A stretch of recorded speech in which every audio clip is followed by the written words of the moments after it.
Hello friends, this is Maha. எல்லாரும் எப்படி இருக்கீங்க? நல்லா இருக்கீங்கன்னு நினைக்கிறேன். 30 days கிளாஸ்ல இன்னைக்கு நம்ம டே 10ல வந்து நிக்கிறோம். இந்த டே 10ல நான் உங்களுக்கு என்ன சொல்லிக் கொடுக்க போறேன் அப்படின்னா சிம்பிள் பாஸ்ட் டென்ஸ். நம்ம கடந்த காலத்துல நிறைய செயல்கள் செஞ்சிருப்போம் பாத்தீங்களா? அது எல்லாத்தையும் நம்ம இங்கிலீஷ்ல பேசணும் அப்படின்னா இந்த சிம்பிள் பாஸ்ட் டென்ஸ் நமக்கு கண்டிப்பா நல்லா தெரிஞ்சிருக்கணுங்க. நான் ரொம்ப சிம்பிளா தான் சொல்லிக் கொடுக்க போறேன். வீடியோவை ஸ்கிப் பண்ணாம கவனமா கவனிங்க. நம்ம சேனலை இப்பதான் நீங்க ஃபர்ஸ்ட் டைம் பார்க்குறீங்கன்னா சப்ஸ்கிரைப் பண்ணிக்கோங்க. இந்த வீடியோவை நிறைய பேருக்கு ஷேர் பண்ணுங்க. இப்போ நம்ம வீடியோக்குள்ள போகலாம். சிம்பிள் பாஸ்ட் டென்ஸ் அப்படிங்கிறத நம்ம ஷார்ட்டாக பாஸ்ட் டென்ஸ் அப்படின்னு சொல்லலாங்க. பாஸ்ட் டென்ஸ் அப்படின்னா தமிழில் இறந்த காலம், கடந்த காலம் அப்படின்னு சொல்லலாங்க. நேற்று, முந்தா நேற்று, போன வாரம், போன மாதம், போன வருஷம், இந்த டைமில் ஏதோ ஒரு செயலை நம்ம செஞ்சுருப்போம் பார்த்தீங்களா? அந்த செயலை நம்ம இங்கிலீஷில் இப்போ பேசணும் அப்படின்னா அதுக்கு தான் நமக்கு இந்த சிம்பிள் பாஸ்ட் டென்ஸ் அப்படிங்கிறது நமக்கு தேவைப்படுதுங்க. ஃபார் எக்ஸாம்பிள் பாருங்களேன், நான் நேற்று வந்தேன், நான் முந்தா நேற்று விளையாடினேன், நான் போன வாரம் பரீட்சை எழுதினேன், நான் போன மாதம் சென்னைக்கு போனேன், நான் போன வருஷம் அவனை பார்த்தேன். நீங்கள் நல்லா கவனிங்க, இங்கே இருக்கிற 5 சென்டென்ஸும் பார்த்தீங்கன்னா கடந்த காலத்தில் நடந்து முடிஞ்சிருச்சு. இந்த சென்டென்ஸை நம்ம இப்போ பேசுகிறோம் அப்படின்னா அதுக்கு தான் நமக்கு இந்த சிம்பிள் பாஸ்ட் டென்ஸ் அப்படிங்கிறது தேவைப்படுதுங்க. இன்னும் ரொம்ப ஷார்ட்டாக சொல்லணும் அப்படின்னா நடந்து முடிந்த ஒரு செயலை பற்றி நம்ம இப்போ பேசுகிறோம் அப்படின்னா அதுக்கு தான் நமக்கு சிம்பிள் பாஸ்ட் டென்ஸ் தேவைப்படுது. சிம்பிள் பாஸ்ட் டென்ஸில் மொத்தமாக 4 டைப்பான சென்டென்ஸ் இருக்குதுங்க. ஃபர்ஸ்ட் ஒன் பார்த்தீங்கன்னா பாசிட்டிவ் சென்டென்ஸ். பாசிட்டிவ் சென்டென்ஸ் அப்படின்னா இங்கே நான் தமிழில் ஒரு எக்ஸாம்பிள் எழுதியிருக்கேன். அவன் சாப்பிட்டான். நல்லா கவனிங்க, கடந்த காலத்தில் அவன் ஒரு செயலை செய்தான் அப்படின்னு சொல்ல வந்திருக்கோம் பார்த்தீங்களா? சொல்ல வரதை நம்ம பாசிட்டிவாக சொல்லியிருக்கோம், அவன் சாப்பிட்டான். செகண்ட் பாருங்களேன், நெகட்டிவ் சென்டென்ஸ். நெகட்டிவ் சென்டென்ஸ் அப்படின்னா இங்கே ஒரு எக்ஸாம்பிள் எழுதுகிறேன். அவன் சாப்பிடவில்லை. அப்பா அம்மாட்ட கேட்குறாங்க, நேற்று பையன் நைட்டு சாப்பிட்டானா? அம்மா ஆன்சர் பண்ணுறாங்க, அவன் சாப்பிடவில்லை. கடந்த காலத்தில், அதாவது நேற்று அவன் சாப்பிட்ற ஒரு செயலை செய்யவில்லை அப்படின்னு சொல்லிட்டு நெகட்டிவாக சொல்லியிருக்கோம் பார்த்தீங்களா? இதை தான் நம்ம நெகட்டிவ் சென்டென்ஸ் அப்படின்னு சொல்லுவோம். மூணாவது பார்த்தீங்கன்னா பாசிட்டிவ் இன்ட்ரோகேட்டிவ் சென்டென்ஸ். அதாவது பாசிட்டிவாக எப்படி ஒரு கேள்வி கேட்குறது அப்படின்னு அர்த்தங்க. நான் தமிழில் ஒரு எக்ஸாம்பிள் எழுதியிருக்கேன். அவன் சாப்பிட்டானா? நல்லா கவனிங்க, கடந்த காலத்தில் ஒரு செயலை செய்தானா அப்படின்னு சொல்லிட்டு பாசிட்டிவாக ஒரு கேள்வி கேட்குறோம் பார்த்தீங்களா? இதை தான் நம்ம பாசிட்டிவ் இன்ட்ரோகேட்டிவ் சென்டென்ஸ் அப்படின்னு சொல்லுவோம். நாலாவது பார்த்தீங்கன்னா நெகட்டிவ் இன்ட்ரோகேட்டிவ் சென்டென்ஸ். கடந்த காலத்தில் அவள் ஒரு செயலை செய்யலையா அப்படின்னு சொல்லிட்டு கேள்வியாக நெகட்டிவாக கேட்குறோம் பார்த்தீங்களா? இதை தான் நம்ம நெகட்டிவ் இன்ட்ரோகேட்டிவ் சென்டென்ஸ் அப்படின்னு சொல்கிறோங்க. இந்த 4 டைப்பில் இருக்கிற சென்டென்சஸை நம்ம இங்கிலீஷில் பேசுகிறது ரொம்ப ரொம்ப ஈஸிங்க. நான் உங்களுக்கு டீட்டெயிலாக சொல்லிக் கொடுக்க போகிறேங்க. ஃபஸ்ட்டு நம்ம பார்க்க போகிறது பாசிட்டிவ் சென்டென்ஸ். எப்பயுமேங்க நம்ம இங்கிலீஷில் எந்த சென்டென்ஸ் பேசினாலும் அந்த சென்டென்ஸோட ஸ்ட்ரக்சர் வச்சு பேசினா தான் அது கரெக்டாக இருக்கும். ஒரு பாசிட்டிவ் சென்டென்ஸை நம்ம கடந்த காலத்தில் பேசுகிறோம் அப்படின்னா அதுக்கான ஸ்ட்ரக்சர் இது தாங்க. ஃபர்ஸ்ட் சப்ஜெக்டை பேசுகிறேங்க. சப்ஜெக்ட்னா ஒன்றும் இல்லைங்க, I, we, you, they, he, she, it, இந்த ஏழையும் தான் நம்ம சப்ஜெக்ட் அப்படின்னு சொல்கிறோம். சப்ஜெக்டை பேசின உடனே வேர்பை பேசணும். ஆனால் இங்கே நல்லா கவனிக்கணும், இந்த வேர்ப் அப்படிங்கிறது ப்ரெசன்ட் ஃபார்மில் இருக்கக்கூடாது, பாஸ்ட் ஃபார்மில் தான் இருக்கணும். இதை நம்ம V2 வேர்ப் அப்படின்னு சொல்லலாங்க. இப்போ சாப்பிட்ற ஒரு வேர்ப் எழுதியிருக்கேன். இதை நம்ம நார்மலாக எப்படி சொல்லுவோம்? சாப்பிட்றதுக்கு என்ன இங்கிலீஷில்? ஈட். இந்த ஈட் அப்படிங்கிற வேர்ப் பார்த்திங்கன்னா ப்ரெசன்ட் ஃபார்மில் இருக்குது. ஆனால் நமக்கு தேவை பாஸ்ட் டென்ஸில் ஒரு சென்டென்ஸ் பேசுகிறோம் அப்படின்னா அந்த சென்டென்ஸில் இருக்கிற வேர்ப் ப்ரெசன்ட் ஃபார்மில் இருக்கக்கூடாது, பாஸ்ட் ஃபார்ம், அதாவது V2வில் தான் இருக்கணும். இந்த ஈட் அப்படிங்கிற வேர்போட பாஸ்ட் ஃபார்ம் என்னது அப்படின்னா ஏட். சொல்லுங்கள், ஏட். இந்த ஏட் அப்படிங்கிற வேர்பை தான் இங்கே நம்ம பேசணும். நீங்கள் எல்லா வேர்புக்குமே பாஸ்ட் ஃபார்மில் எப்படி பேசணும்னு சொல்லிட்டு நீங்கள் கண்டிப்பாக தெரிஞ்சு வச்சுருக்கணும். இதை நீங்கள் மனப்பாடம் மட்டும்தான் பண்ணி ஆகணும், வேறு வழியே கிடையாதுங்க. இந்த வேர்பெல்லாம் ஒரு தடவை நீங்கள் புரிஞ்சுக்கிட்டாவே போதுங்க, டக்குன்னு மனப்பாடம் ஆயிரும், ரொம்ப கஷ்டம்லாம் கிடையாது. இப்போ நான் தமிழில் ஒரு சென்டென்ஸ் எழுதியிருக்கேன். நாங்கள் கிரிக்கெட் விளையாடினோம். இந்த சென்டென்ஸ் பாருங்க, விளையாடினோம், நடந்து முடிந்த ஒரு விஷயத்தை பற்றி நம்ம பேசுகிறோம் அப்படின்னாவே டக்குன்னு நீங்கள் பாஸ்ட் டென்ஸில் தான் பேசணும். ஃபர்ஸ்ட்டு மேலே ஸ்ட்ரக்சர் பாருங்கள், சப்ஜெக்ட் இருக்குது, வேர்ப் இருக்குது. இந்த வேர்பை நம்ம V2 ஃபார்மில் தான் பேசணும், ஓகேங்களா. கீழே தமிழ் சென்டென்ஸ் பாருங்கள், சப்ஜெக்ட்னா என்னது, நாங்கள், வேர்ப்னா என்ன, விளையாடினோம். இப்போ நாங்கள் விளையாடினோம் அப்படிங்கிறத பேசலாமா? ஃபஸ்ட்டு நாங்கள் அப்படின்னா வி அப்படின்னு சொல்லுவோம், விளையாடினோம், விளையாடுறதுக்கு என்ன இங்கிலீஷில் ப்ளே, ப்ளேயோட V2 ஃபார்ம் என்னது, பிளேடு. இப்போ பேசுங்க, வி பிளேட், நாங்கள் விளையாடினோம். என்ன விளையாடினோம் அப்படின்னா கிரிக்கெட், வி பிளேட் கிரிக்கெட், நாங்கள் கிரிக்கெட் விளையாடினோம், அவ்வளோதாங்க. இந்த இடத்துல நீங்கள் வி பிளே கிரிக்கெட் அப்படின்னு சொல்லக்கூடாது. வி பிளே கிரிக்கெட் அப்படின்னா நாங்கள் கிரிக்கெட் விளையாடுகிறோம் அப்படின்னு அர்த்தம். இப்போ ப்ரெசண்ட்டில் கிரிக்கெட் விளையாடுற ஒரு செயலை செய்கிறோன்னு அர்த்தமாயிரும். ஆனால் இங்கே கவனிங்க, வி பிளேட் கிரிக்கெட், நாங்கள் கிரிக்கெட் விளையாடினோம். ஒரு விஷயம் நல்லா கவனிங்க, விளையாடுகிறோம் அப்படிங்கிறதுக்கு V1 ஃபார்ம் பயன்படுத்தியிருக்கோம், ப்ளே அப்படின்ட்டு. விளையாடினோம் அப்படிங்கிறதுக்கு நம்ம V2 ஃபார்ம் பயன்படுத்தியிருக்கோம், பிளேட். இப்போ உங்களுக்கு சிம்பிள் ப்ரெசன்ட் டென்ஸ்க்கும் சிம்பிள் பாஸ்ட் டென்ஸ்க்குள்ள இந்த டிஃப்ரென்ஸ் தெரியுதாங்க? இது வரைக்கும் உங்களுக்கு இந்த கான்செப்ட் நல்லா புரிஞ்சிருக்கு அப்படின்னா மறக்காமல் வீடியோவுக்கு லைக் பண்ணிக்கோங்க, உங்கள் ஃப்ரெண்ட்ஸ் அண்ட் ஃபேமிலிக்கு நிறைய பேருக்கு ஷேர் பண்ணுங்கள். இந்த வீடியோ பற்றின கருத்துக்களை மறக்காமல் கமெண்ட்ஸில் நீங்கள் சொல்லுங்கள். இப்போது அடுத்த ஒரு எக்ஸாம்பிள் பார்க்கலாமாங்க. நான் ஒரு ஆப்பிள் சாப்பிட்டேன். நீங்கள் எல்லாரும் இதுக்கான ஆன்சரை கமெண்ட்ஸில் சொல்லுங்கள் பார்க்கும். நான் ஒரு ஆப்பிள் சாப்பிட்டேன். இப்போ நம்ம பேச ஆரம்பிக்கலாமா? ஐ, அதுக்கப்புறம் என்ன பேசணும், வேர்பு. இங்கே என்ன வேர்பு இருக்குது, சாப்பிட்ற ஒரு வேர்பு இருக்குது. சாப்பிட்றதுக்கு என்ன இங்கிலீஷில் ஈட். ஈட்டோட பாஸ்ட் ஃபார்ம் என்னது, இது நீங்கள் கண்டிப்பாக தெரிஞ்சு வச்சுருக்கணுங்க, வேறு வழியே கிடையாது, இது தெரிஞ்சால் தான் பேச முடியும். ஈட் அப்படிங்கிற வேர்போட பாஸ்ட் ஃபார்ம் என்ன அப்படின்னா ஏட். ஏட் ஒரு தடவை நீங்கள் நல்லா புரிஞ்சுக்கிட்டிங்கன்னா அடுத்த தடவை நீங்கள் மனப்பாடம் பண்ணணும்னு அவசியம் கிடையாது, ஏன்னா அது உங்களுக்கு ஈஸியாக புரிஞ்சிடும். ஐ ஏட், நான் சாப்பிட்டேன். இன்னும் இந்த சென்டென்ஸ் பார்த்தீங்கன்னா முடியல. என்ன சாப்பிட்டேன்னு சொல்லியிருக்கோம், ஒரு ஆப்பிள். ஒரு ஆப்பிள்னா எப்படி சொல்லலாம், ஆப்பிள் அப்படின்னு சொல்லக்கூடாது, இந்த இடத்துல an ஆப்பிள் அப்படின்னு தான் சொல்லணும். ஏன் அப்படின்னா ஏ அப்படிங்கிறது ஒரு வவ்வல். வவ்வல் சவுண்ட் ஒரு நவுனில் வந்துச்சு அப்படின்னாவே அதுக்கு முன்னாடி பார்த்தீங்கன்னா ஆன் தான் பயன்படுத்தணும். இப்போ பேசலாமாங்க, ஐ ஏட் an ஆப்பிள், நான் ஒரு ஆப்பிள் சாப்பிட்டேன். இப்போ அடுத்த ஒரு எக்ஸாம்பிள் பார்க்கலாமாங்க. அவள் பிரியாணி சமைத்தாள். இங்கே சமைக்கிற ஒரு வேர்ப் இருக்குது. சமைக்கிறதுக்கு என்ன இங்கிலீஷில் குக். இந்த குக் அப்படிங்கிற வேர்போட பாஸ்ட் ஃபார்ம் என்னது, சூப்பருங்க, நிறைய பேர் கரெக்டாக சொல்லிட்டீங்க, குக்ட். இப்போ பேசலாமா, she cooked biryani. She cooked biryani, அவள் பிரியாணி சமைத்தாள், அவ்வளோதாங்க. இப்போ நம்ம பார்த்த வரைக்கும் பார்த்திங்கன்னா கடந்த காலத்தில் ஒரு செயல் நடந்திருக்கு, அந்த செயலை அப்படி நம்ம பாஸ்ட் டென்ஸில் பேசிட்டோம். ஆனால் இப்போ நம்ம பார்க்க போகிறது என்ன அப்படின்னா கடந்த காலத்தில் ஒரு செயல் நடந்திருக்கும், ஆனால் அந்த செயல் எப்போ எந்த டைமில் நடந்திருக்கு அப்படிங்கிறத நம்ம பேசும்போதும் இந்த சிம்பிள் பாஸ்ட் டென்ஸை வச்சு தான் பேசணும். பேசலாமாங்க.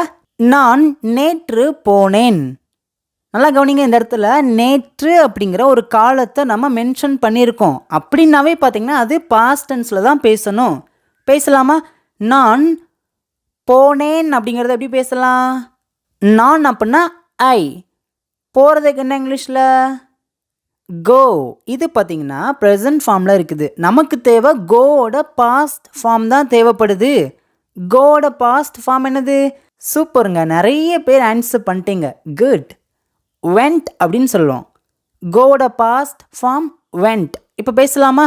நான் போனேன் அப்படின்னா ஐ வெண்ட், நான் போனேன். எப்போ போனேன்னு சொல்லியிருக்கேன், எந்த டைமை எந்த காலத்தை மென்ஷன் பண்ணியிருக்கோம், நேற்று. நேற்று அப்படின்னா yesterday, I went yesterday, I went yesterday, நான் நேற்று போனேன். அவ்வளோதாங்க. இப்போ இந்த சென்டென்ஸ் இன்னுமே கொஞ்சம் பெருசாக எழுதுறேன் பாருங்களேன். நான் நேற்று சென்னைக்கு போனேன். எப்படி சொல்லலாம்? I went to Chennai yesterday, நான் நேற்று சென்னைக்கு போனேன். இங்கே டு சென்னைன்னு சொல்லியிருக்கோம் பார்த்தீங்களா? டு அப்படின்னா இக்கு, சென்னை, சென்னைக்கு அப்படின்னு பேசும்போது டு சென்னை அப்படின்னு சொல்லுவோம். இப்போ அடுத்து பார்க்கலாமாங்க. நான் போன வாரம் உன்னை பார்த்தேன். இதுவுமே பார்த்தீங்கன்னா நடந்து முடிந்த ஒரு செயல் தான். நான் போன வாரம் உன்னை பார்த்தேன். நான் பார்த்தேன் அப்படின்னா ஐ சா. சி அப்படிங்கிறது ப்ரெசன்ட் ஃபார்மோட வேர்ப். சா அப்படிங்கிறது past form of the verb. பேசலாமாங்க? ஐ சா, நான் பார்த்தேன். யாரை பார்த்தேன்னு சொல்லியிருக்கேன்? உன்னை. உன்னை எப்படின்னா அப்படி பேசலாம்? யூ. ஐ சா யூ, நான் உன்னை பார்த்தேன். இன்னும் இந்த சென்டென்ஸ் பார்த்தீங்கன்னா முடியலை. எப்போ பார்த்தேன்னு சொல்லியிருக்கேன்? போன வாரம். போன வாரம் அப்படின்னா லாஸ்ட் வீக் அப்படின்னு சொல்லுவோம். Last week. I saw you last week. I saw you last week, நான் போன வாரம் உன்னை பார்த்தேன். இந்த சென்டென்ஸில் போன வாரம், லாஸ்ட் வீக் அப்படிங்கிற காலத்தை நம்ம மென்ஷன் பண்ணியிருக்கோம். அப்படிங்கிறப்போ இந்த சென்டென்ஸ் ஒரு பாஸ்ட் டென்ஸ். அவ்வளோதாங்க. இப்போ அடுத்த ஒரு சென்டென்ஸ் சொல்கிறேன். நாங்கள் நேற்று நைட்டு ஒரு படம் பார்த்தோம். நாங்கள் பார்த்தோம். பார்க்குறதுக்கு என்ன இங்கிலீஷில்? சி. சியோட பாஸ்ட் ஃபார்ம் என்னது? சா. இப்போ பேசுங்க. வி சா, நாங்கள் பார்த்தோம். என்ன பார்த்தோம்? ஒரு படம். ஒரு படம் அப்படின்னா a movie. We saw a movie, நாங்கள் ஒரு படம் பார்த்தோம். எப்போ அப்படின்னா நேற்று இரவு. நேற்று இரவு அப்படிங்கிறத எப்படி சொல்லலாம்? Last night. Last night. இந்த இடத்துல நீங்கள் எஸ்டர்டே நைட் அப்படின்னு சொல்லாதீங்க, லாஸ்ட் நைட் அப்படின்னு தான் சொல்லணும். பேசுங்க. We saw a movie last night, நாங்கள் நேற்று இரவு ஒரு படம் பார்த்தோம். ஓகேங்க. இப்போ உங்களுக்கான டெஸ்ட் வந்துருச்சு. நான் போன வாரம் பிரியாணி சாப்பிட்டேன். இந்த சென்டென்ஸ்க்கு நீங்கள் தான் ஆன்சர் பண்ண போகிறீங்க. நான் உங்களுக்கு அப்புறம் ஆன்சர் சொல்ல போகிறேன். நான் ஆன்சர் பண்ணுறேன். I ate biryani last week. I ate biryani last week, நான் போன வாரம் பிரியாணி சாப்பிட்டேன். அவ்வளோதாங்க. இப்போ நம்ம சிம்பிள் பாஸ்ட் டென்ஸில் ஒரு பாசிட்டிவான சென்டென்ஸை எப்படி பேசணும்னு சொல்லிட்டு ரொம்ப தெளிவாக பார்த்தாச்சுங்க. இப்போ ரெண்டாவது நம்ம என்ன பார்க்க போகிறோம் அப்படின்னா, பாஸ்ட் டென்ஸில் எப்படி ஒரு நெகட்டிவ் சென்டென்ஸை பேசுகிறதுன்னு பார்க்கலாம். ஒரு நெகட்டிவ் சென்டென்ஸை நம்ம பேசுகிறோம் அப்படின்னா அதுக்கான ஸ்ட்ரக்சர் தேவைப்படுதில்ல? இது தாங்க. ஃபர்ஸ்ட் சப்ஜெக்டை பேசுகிறோம். அதுக்கப்புறம் கண்ணை மூடிட்டு ஆக்ஸிலரி வேர்பை பேசுங்க. ஆக்ஸிலரி வேர்ப்னா டிட். சொல்லுங்கள், டிட். ஆனால் இந்த டிட்டை அப்படியே பேசாமல் இந்த டிட் கூட ஒரு நாட் மட்டும் ஆட் பண்ணுங்கள். Subject, did not.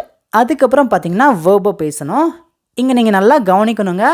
வேர்ப் V2வில் இருக்கக்கூடாது. அதாவது பாஸ்ட் ஃபார்மில் இருக்கவே கூடாது. ப்ரெசன்ட் ஃபார்மில் தான் இருக்கணும். நீங்கள் கேட்கலாம், பாஸ்ட் டென்ஸில் எல்லா வேர்பையும் நம்ம V2வில் தானே பேசணும் அப்படின்னு கேட்கலாம். ஒன்லி பார்த்தீங்கன்னா பாசிட்டிவ் சென்டென்ஸ்க்கு மட்டும்தான் V2 வேர்பை பேசணும். அதாவது பாஸ்ட் ஃபார்மில் இருக்கிற வேர்பை பேசணும். நெகட்டிவ் சென்டென்ஸ்க்கு, அதுக்கப்புறம் பாசிட்டிவாக கேள்வி கேட்க, நெகட்டிவாக கேள்வி கேட்க, இந்த மாதிரி சென்டென்ஸ்க்கெலாம் பார்த்தீங்கன்னா V2 வேர்ப் வராது. கான்செப்ட் புரிஞ்சிருச்சா? இந்த டிட் நாட் அப்படிங்கிறத நம்ம கண்ட்ராக்ட் பண்ணி, அதாவது அதை நம்ம சுருக்கி எப்படி சொல்லலாம் அப்படின்னா டிடின்ட். சொல்லுங்கள், டிடின்ட். Subject didn't, verb. அவ்வளோதான். பேச ஆரம்பிக்கலாமா? அவன் சாப்பிடவில்லை. அப்பா பார்த்தீங்கன்னா வேலையை முடிச்சுட்டு காலையில் ஒரு 8 மணிக்கு வர்றாங்க. அம்மா கிட்டே கேட்குறாங்க, பையன் நேற்று நைட்டு சாப்பிட்டானான்னு கேட்குறாங்க. அதுக்கு அம்மா ஆன்சர் பண்ணுறாங்க, பையனா, அவன் சாப்பிட்லங்க அப்படின்னு சொல்கிறாங்க. இப்போ அந்த அம்மா எப்படி ஆன்சர் பண்ணுவாங்க இங்கிலீஷில்? சப்ஜெக்ட்னா அவன், வேர்ப்னா சாப்பிட்றது. இந்த சப்ஜெக்ட்க்கும் வேர்புக்கும் நடுவில் ஆக்ஸிலரி வேர்போட நாட் மட்டும் ஆட் பண்ணால் போதுங்க. He didn't eat. He didn't eat. அவன் சாப்பிடவில்லை. இன்னுமே பார்த்தீங்கன்னா இந்த பாஸ்ட் டென்ஸில் அந்த காலத்தை நம்ம மென்ஷன் பண்ணி பேசுகிறோம் அப்படின்னா அது மற்றவங்களுக்கு இது பாஸ்ட் டென்ஸ் தான் அப்படின்னு சொல்லிட்டு இன்னும் நல்லா புரியும். இது எப்படி சொல்லலாம்? அவன் நேற்று இரவு சாப்பிடவில்லை. He didn't eat. அவன் சாப்பிடவில்லை எந்த காலத்தை மென்ஷன் பண்ணியிருக்கோம்? நேற்று இரவு. நேற்று இரவு அப்படின்னா last night. He didn't eat last night. He didn't eat last night. அவன் நேற்று இரவு சாப்பிடவில்லை. அப்பா அம்மா கிட்ட கேட்குறாங்க, ராஜா நேற்று ஸ்கூலுக்கு போனானான்னு கேட்குறாங்க. அதுக்கு அம்மா ஆன்சர் பண்ணுறாங்க, ராஜா நேற்று போகலைங்க அப்படின்னு சொல்கிறாங்க. இதை இந்த அம்மா எப்படி சொல்லுவாங்க இங்கிலீஷில்? ட்ரை பண்ணுங்க, பேசுங்க. Raja didn't go yesterday. Raja didn't go yesterday. Raja நேற்று போகலை. இப்போ ராஜா நேற்று ஸ்கூலுக்கு போகலை அப்படின்னு எப்படி சொல்லலாம்? Raja didn't go to school yesterday. Raja didn't go to school yesterday. அவ்வளோதாங்க. ஈஸியாக புரிஞ்சிருச்சா? இப்போ நம்ம சிம்பிள் பாஸ்ட் டென்ஸில் ஒரு பாசிட்டிவ் சென்டென்ஸ் எப்படி பேசுகிறதுன்னு பார்த்தாச்சு, ஒரு நெகட்டிவ் சென்டென்ஸ் எப்படி பேசுகிறதுன்னு பார்த்தாச்சு. இப்போ மூணாவது நம்ம என்ன பார்க்க போகிறோம் அப்படின்னா, ஒரு பாசிட்டிவான கேள்வியை எப்படி கேட்குறது அப்படின்னு பார்க்கலாங்க. கடந்த காலத்தில் ஒருத்தங்க ஒரு செயலை செய்தாங்களா அப்படின்னு சொல்லிட்டு பாசிட்டிவாக ஒரு கேள்வி கேட்க வரோம் பார்த்தீங்களா? அப்போ தான் நமக்கு இந்த பாஸ்ட் டென்ஸ் தேவைப்படுது. ஃபார் எக்ஸாம்பிள் பாருங்க, அவன் வந்தானா, ராஜா படித்தானா, அபி சமைத்தாளா, அவங்க தூங்குனாங்களா. நல்லா கவனிங்க, இந்த 4 சென்டென்ஸில் இருக்கிற செயல்கள் முடிஞ்சிருச்சு. கரெக்டு தானேங்க? ஆனால் இந்த முடிஞ்ச செயலை நம்ம கேள்வியாக கேட்டிருக்கோம். வந்தானா, படித்தானா, சமைத்தாளா, தூங்கினார்களா. அப்போ கடந்த காலத்தில் ஒருத்தங்க ஒரு செயலை செய்தாங்களான்னு சொல்லிட்டு கேள்வியாக கேட்டிருக்கோம். ஆனால் அந்த கேள்வி எப்படி இருக்குது பாருங்க, பாசிட்டிவாக இருக்குதா? இப்போ இந்த மாதிரி சென்டென்ஸை நம்ம இங்கிலீஷில் பேசுகிறதுக்கான ஸ்ட்ரக்சர் இது தாங்க. ஃபர்ஸ்ட் நம்ம டிட் அப்படிங்கிற வேர்டை பேசணும். நிறைய பேருக்கு ஒரு கேள்வி இருக்கும், டிட் அப்படிங்கிற வேர்டை வச்சு எப்படி கேள்வி கேட்கணும், அதை எங்கே பயன்படுத்தணும்னு நிறைய பேருக்கு பார்த்திங்கன்னா இந்த கேள்வி இருக்கும். இந்த கேள்விக்கான ஆன்சர் இது தாங்க. பாஸ்ட் டென்ஸில் ஒரு பாசிட்டிவான கேள்வி கேட்குறோன்னா டிட் வச்சு தான் கேட்கணும். அவ்வளோதாங்க. இப்போ ஃபர்ஸ்ட் நம்ம டிட்டை வச்சு பேசணும், அதுக்கப்புறம் சப்ஜெக்ட், அதுக்கப்புறம் வேர்ப். இந்த வேர்ப் பார்த்திங்கன்னா ப்ரெசன்ட் ஃபார்மில் தான் இருக்கணும். இப்போ ஒரு சில பேருக்கு ஒரு கேள்வி வரும், இந்த வேர்பை நம்ம V2ல் தானே பேசணும், ஏன் V1ல் பேசியிருக்கோன்னு சொல்லிட்டு ஒரு கேள்வி இருக்கும். அந்த கேள்விக்கான ஆன்சர் என்ன அப்படின்னா, இங்கே கவனிங்க, டிட் அப்படிங்கிறது ஆக்ஸலரி வேர்ப். இந்த டிட் அப்படின்னாவே பாஸ்ட் டென்ஸ் தான் சொல்லிட்டு நல்லா தெளிவாக கொடுத்துட்டாங்க. டிட் அப்படின்னா பாஸ்ட் டென்ஸில் தான் பேசணும். இதுக்கப்புறம் பார்த்திங்கன்னா வேர்பை நம்ம பாஸ்ட் டென்ஸில் பேசணும்னு அவசியம் கிடையாது. இந்த டிட் அப்படிங்கிறதே பாஸ்ட் டென்ஸ்னு சொல்லிட்டு நமக்கு காமிச்சு கொடுத்துருச்சு. அவ்வளோதாங்க. இப்போ பேச ஆரம்பிக்கலாமா? ஃபர்ஸ்ட் ஒன் பாருங்கள், ராஜா சாப்பிட்டானா. எந்த சப்ஜெக்ட் வந்தாலும் டிட் வச்சு தான் கேள்வி கேட்க ஆரம்பிக்கணும். Did Raja eat. ராஜா சாப்பிட்டானா. ரெண்டாவது பாருங்களேன், அவள் சமைத்தாளா. எப்படி கேட்கலாம்? Did she cook. Did she cook. அவள் சமைத்தாளா. அடுத்து பாருங்க, அவர்கள் வந்தார்களா. கடந்த காலத்தில் அவங்க வந்தாங்களான்னு கேட்டிருக்கோம். ஆன்சர் பண்ணுங்க. Did they come. Did they come. அவர்கள் வந்தார்களா. இது பார்த்தீங்கன்னா பாஸ்ட் டென்ஸில் சொல்லியிருக்கோம். நிறைய பேருக்கு சின்ன குழப்பம் இருக்கும்.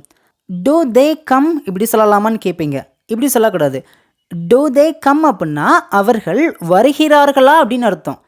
இப்போ அவங்க வர்றாங்களா அப்படின்னு கேட்கறதுக்கு தான் டு தே கம் அப்படின்னு சொல்லணும். இதை பார்த்தீங்கன்னா ப்ரெசன்ட் டென்ஸில் சொல்லியிருக்கோம். இங்கே கவனிங்க, அவர்கள் வந்தார்களா. Did they come. அவ்வளோதாங்க. நல்லா தெளிவாக புரிஞ்சிருச்சா?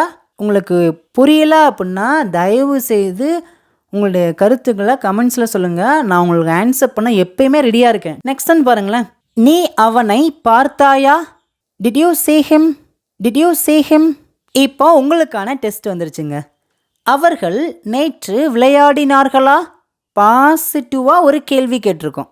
எப்பயுமே பாஸ்ட் டென்ஸில் பாசிட்டிவாக ஒரு கேள்வி கேட்குறோன்னா ஃபர்ஸ்ட் எடுத்த உடனே ஆக்ஸலரி வேர்ப் டிட் வச்சு தான் பேசணும். பேசுங்க. Did they play yesterday. அவர்கள் நேற்று விளையாடினார்களா. அவ்வளோதாங்க. இப்போ நம்ம பாஸ்ட் டென்ஸில் 3 டைப்பில் இருக்கிற சென்டென்ஸை பார்த்தாச்சு. இப்போ 4வது என்ன பார்க்க போகிறோம் அப்படின்னா, நெகட்டிவாக எப்படி ஒரு கேள்வி கேட்குறது பார்க்கலாமாங்க. கடந்த காலத்தில் ஒருத்தங்க ஒரு செயலை செய்யவில்லையா என்று சொல்லி நம்ம நெகட்டிவாக கேட்குறோம் பார்த்தீங்களா. ஃபார் எக்ஸாம்பிள், அவன் நேற்று வரலையா. ராஜா எக்ஸாம் எழுதலையா. நீ அங்கே போகலையா. 3 சென்டென்ஸில் இருக்கிற செயலும் நடந்து முடிஞ்சிருச்சு. இந்த சென்டென்ஸை நம்ம எப்படி கேள்வியாக கேட்டிருக்கோம்னா நெகட்டிவாக கேட்டிருக்கோம். வரலையா, எழுதலையா, இதை எப்படி பேசலான்னு பார்க்கலாமா? இதுக்கான ஸ்ட்ரக்சர் இதுதாங்க. ஃபர்ஸ்ட் டிட் நாட் அப்படிங்கிறத பேசணும். இதை நம்ம சுருக்கி கண்ட்ராக்ட் பண்ணி டிடன்ட் அப்படின்னு சொல்லலாம்.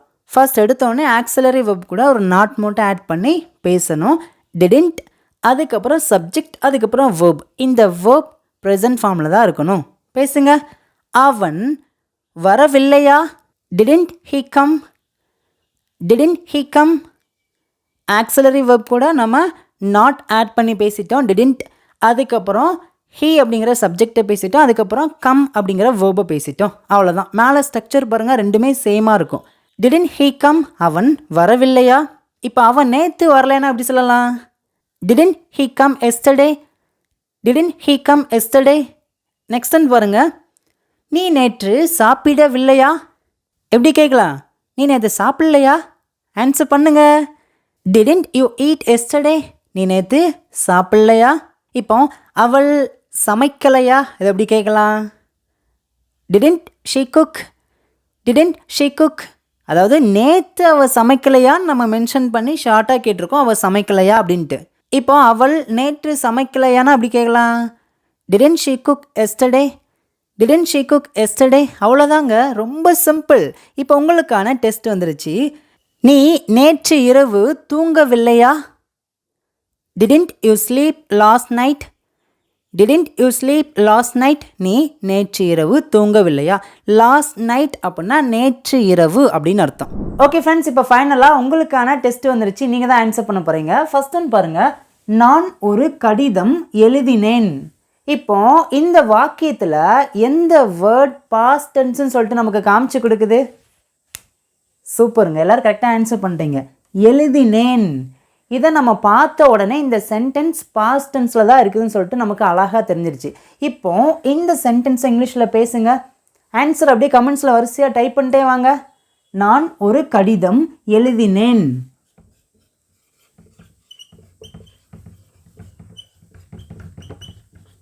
I wrote a letter, I wrote a letter. நான் ஒரு கடிதம் எழுதினேன். ரைட்டோட பாஸ்ட் ஃபார்ம் தான் wrote. எழுதினேன். இப்போ அடுத்து பாருங்க, அவள் நடனமாடவில்லை. இந்த சென்டென்ஸ் பார்த்தீங்கன்னா பாஸ்ட் டென்ஸில் இருக்கிற நெகட்டிவ் சென்டென்ஸ். நடனமாடவில்லை, இல்லைன்னு சொல்லியிருக்கோம் பார்த்தீங்களா. பேசுங்க. ஒரு நெகட்டிவ் சென்டென்ஸ் நம்ம பேசுகிறோம் அப்படின்னா நமக்கு என்ன தேவைப்படுது? ஆக்சிலரி வேர்ப் ரொம்ப முக்கியங்க. பேசலாமா? அவள் நடனமாடவில்லை.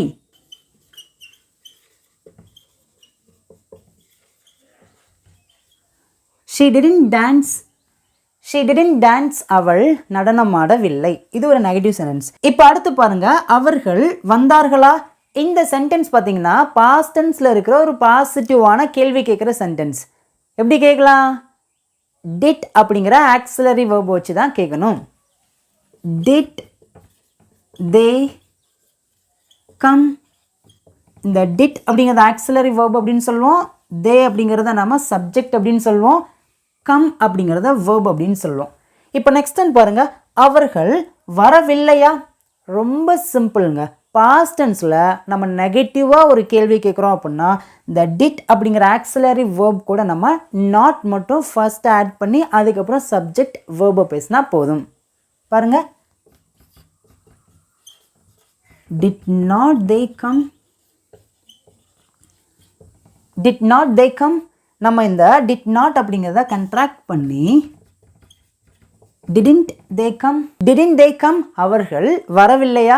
நீங்கள் பாஸ்ட் டென்ஸில் ஏதாவது ஒரு சென்டென்ஸ் பேசுகிறீங்க அப்படின்னா இந்த 4 டைப்பில் தான் பேசுவீங்க. இன்னும் இதுக்கப்புறம் பார்த்தீங்கன்னா WH கொஸ்டின் வச்சுலாம் நம்ம கேள்வி கேட்கலாம். அதெல்லாம் பார்த்தீங்கன்னா இந்த 30 days முடிச்சதுக்கப்புறம் நான் ஒவ்வொன்றா உங்களுக்கு புரிகிற மாதிரி சொல்லிக் கொடுப்பேங்க.